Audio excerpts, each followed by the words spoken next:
Hi, I'm Dr. Perry Shieh from the Department of Neurology. This is going to be part 3 of my lecture on diagnosis and management of Duchenne muscular dystrophy. So what I'd like to talk about here is the clinical care that we have for Duchenne muscular dystrophy. And it's what we call multidisciplinary care, because what we're doing is we're providing care that's from a number of different disciplines, not just neurology, cardiology, pulmonology, but perhaps nutritionists, physical therapists, orthotists, orthopedic surgeons, GI specialists. They might all come to contribute to this type of care. And it's important to provide this type of care because studies have shown that patients live longer lives and they have a better quality of life. So ideally, we are looking at multidisciplinary care where we're collecting physicians and other providers who are experts, at least local experts in Duchenne muscular dystrophy. They've seen more than just a couple patients with Duchenne muscular dystrophy. And there are physicians and providers that talk to one another so that they understand what everyone else is doing. And it really is important because it provides a level of convenience for our patients as well. It's like one-stop shopping. The patients all show up and then they can see all of their providers on the same day, on the same visit. It could be a very long visit, but it could be a visit which accomplishes a lot and gets a lot of the different tests done that need to be done. This is a review article from 2010, which illustrates multidisciplinary care, at least the standard at that time. We've already talked about diagnosis, which is right here, but a number of different things I'd like to highlight in this lecture include corticosteroid management, cardiac management, pulmonary management, orthopedic management, and I'll touch on a little bit on nutrition as well as it relates to everything else. So the goals of multidisciplinary care include maintaining optimal corticosteroid therapy that would provide a certain level of preservation of muscle strength, preserving mobility or preserving flexibility, which is an important aspect of preserving mobility, preserving heart function, providing any respiratory needs as the disease progresses, and maintaining nutrition and bone health. Corticosteroids, these are the most common corticosteroid treatments that we use. We either use prednisone or deflazacort in our clinic. There are, of course, other types of treatment dosings, and this is the target dose. Not all patients can tolerate this target dose, but they're basically taking these medications every day. Corticosteroids improve the strength and muscle function of patients with Duchenne muscular dystrophy. We don't exactly know why it works, but it's presumed or it's been hypothesized that it's probably an anti-inflammatory effect of the steroids, which helps to preserve the muscle by preventing degradation. We typically start steroids as soon as the patient is diagnosed. Unless they're under the age of 4, we might wait until they turn 4 before we start steroids. Of course, steroids have a lot of different side effects, and these, I've just listed a few of them. These are some of the more common ones that we see. Long-term use of steroids results in bone loss. Patients often have a significant amount of weight gain, and through time, as they're going through puberty, you'll see stunted growth. Of course, it also suppresses the immune system. And these are all things that are concerning. And they alarm a number of parents who, when we're discussing corticosteroid management. But in the discussion, we discuss with them also the benefits of steroids and the fact that patients with Duchenne who are on steroids, collectively, if you look at all these patients, they do better than patients who are not on steroids. And so we feel that the long-term benefits really outweigh the side effects and all the other different types of effects that we see. So mobility, as the patient progresses, the weakness is going to become more and more significant. And as a result, contractures, which is kind of a scarring of the muscle, might actually start to begin to happen. This is limiting the flexibility of the patient, and as a result, some of these joints might not actually be able to have the full range of motion that would be necessary for, let's say, walking or doing other things that would be important for the patient. So Doing regular stretching, frequent stretching is an important part of maintaining this flexibility that would be important for mobility. Providing braces, particularly night braces at night at the ankles, and that's a very common place where contractures might develop, would be important to maintain flexibility in the ankles. And occasionally surgery is necessary to correct the contraction that might have already developed to help maintain the flexibility necessary. There's also sometimes surgery that's provided for scoliosis, which is something that patients are at risk for. And maintaining strength, it's important to have some level of exercise, but not too much exercise, because significant exercise can actually result in damage to the muscle, which some of it could be irreversible. And of course, using steroids will help to maintain strength. Now, weight management is an issue, particularly for patients who are not walking anymore, are not able to do a significant amount of exercise, because they can't burn the calories.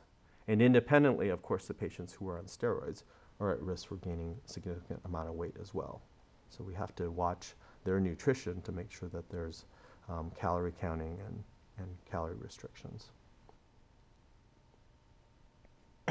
Now, with regard to cardiac function, well, patients do usually develop some degree of heart failure at some point in their life, but it varies greatly. Some patients develop earlier, some patients develop much later. There's no significant correlation between how their other muscles are progressing and getting worse versus how the heart is getting worse, and so it's a little bit hard to predict. So we have to monitor these patients, and it's been shown that high blood pressure medications, which relieve the strain that the heart might actually have to endure, may be beneficial for preserving heart function by minimizing the strain that the heart experiences.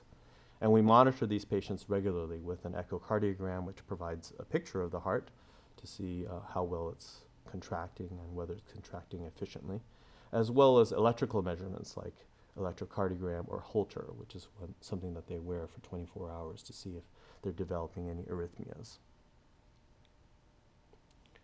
And then respiratory functions. Patients with Duchenne muscular dystrophy develop weakness of breathing because the muscles that help them breathe are becoming weaker. And they can eventually develop weakness of their cough, which is an important mechanism for clearing out mucus and infections. And they could also have weakness of their airway, and that could make it very hard for them to breathe at night, resulting in sleep apnea that you would not normally expect in patients of this age who do not have Duchenne muscular dystrophy. And of course, the weakness of their core muscles, their back muscles, will result in development of scoliosis. So they're at significant risk for developing scoliosis. And the scoliosis could make it very hard for the chest wall to be able to expand properly, and this limits the amount of air that they're able to breathe in, limits the vital capacity that we might see with these patients.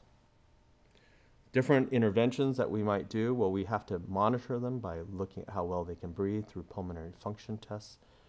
Typically they breathe into a tube that's connected to a machine, which is measuring different volumes of air that they're breathing. We also do sleep studies to see if they're having airway problems when they're sleeping. We also do x-rays for scoliosis to check to make sure we monitor the severity of the scoliosis and intervene if necessary. So different interventions we might do. If they have a weak cough, we have this device that's called a cough assist, where it can automatically detect when the patient is trying to cough and actually provide extra suction to suck out some of the mucus and other things that they're trying to cough up. There's also non-invasive ventilation, which is essentially like a device that you might, a patient might wear if they had sleep apnea, except they could wear it at night or they could wear it in the daytime as well. It can be over the nose, or it could be over the nose and the mouth. If they become more severely affected, they may actually need to have a tracheostomy, where the ventilator is then connected directly to the neck right here. Scoliosis surgery may be necessary as well if they have significant scoliosis. And we always need to make sure that they're up to date with their vaccinations because they're at significant risk for developing respiratory infections. And nutrition and bone health, well, we need to optimize their weight. Some patients are underweight. A good number of our patients are overweight. And so we have a nutritionist in our clinic to make sure that calories are being counted and that there is optimal calorie restriction or supplementation in some cases to make sure that the weight is and nutrition is optimal. Bone health is also important. It's particularly important in patients who are on steroids because the steroids have the side effect of thinning the bones. And so we always try to make sure that the calcium and vitamin D levels are at optimal values in the blood. And they have good exercise, which helps to maintain bone health. And overall nutrition is important. This applies to all Duchenne patients, but as I said, especially patients who are on steroids. We like to check patients with a bone density scan, what's called a DEXA scan. And that DEXA scan is providing us some measure of how the bones are thinning, particularly in patients who are on steroids. And vitamin D levels are checked frequently as well. If the bone density scan is dangerously low, or if the patient develops a fracture, we do have medications which help to strengthen the bone. They're called bisphosphonates, and we usually consider them when something like that has happened. It's also important to understand that the family and the patient is going through quite a lot. And the disease itself does cause some behavioral issues like ADHD or autism, but the corticosteroids themselves can actually create a significant amount of behavioral issues. We have plenty of patients who are actually having a lot of problems at school, hitting other kids, getting into fights, and that probably in small part, probably in part is due to the corticosteroids that we're treating the patients with. It's also important that the family has social support, not just with coping with the disease, but coping with some of these psychosocial issues that the patients could develop and the side effects from the steroids. And as the patients get older, they really do feel that they're different. You know, the adolescent Duchenne boys feel like they're different from the other boys. Their maturity is not progressing at the same level sometimes as the other boys in their class. And so that sometimes is something where we need to have interventions to help them cope with that. So in summary, this is a summary for all three parts of the lecture that I've given today. Early diagnosis of patients with Duchenne is important because then we can institute treatments that might actually help to alter the course of the disease. And we're not talking about novel emerging treatments, we're actually talking about supportive treatments, which I illustrated in part 3 of the lecture. This could minimize the risks and complications of the disease. It's also important that female carriers who are at risk for being carriers are checked for cardiomyopathy. In part 2, I talked about the reading frame hypothesis, which is a useful tool in predicting the phenotype of patients, the severity of the patients based on the mutation, the specific kind of mutation they may have. And multidisciplinary care has really been shown to be effective in improving the longevity and the quality of life of patients with Duchenne muscular dystrophy.